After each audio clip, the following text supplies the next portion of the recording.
How to use trading fee rebate voucher on Binance. Hello everyone, welcome to the channel. I'm Emily and I'm here to help you out today. So without any delay, let's get started. So first of all, launch the Binance application on your device and make sure that you're logged into your account. Next, as you can see, this is the home page of Binance application.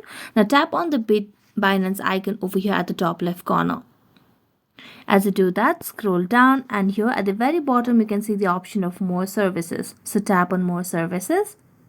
And here after tapping on more services you can see the search bar. So tap on the search bar and type in reward. And as you type in reward, the option of rewards hop will pop up. So tap on it. And as you tap on it, you can see different rewards that you can get over here at the bottom of the screen. So here you can see trade crypto worth at least $10 and get a $50 trading fee rebate voucher. So you can see different vouchers that you can get over here, but in order to get that voucher, you have to do a task.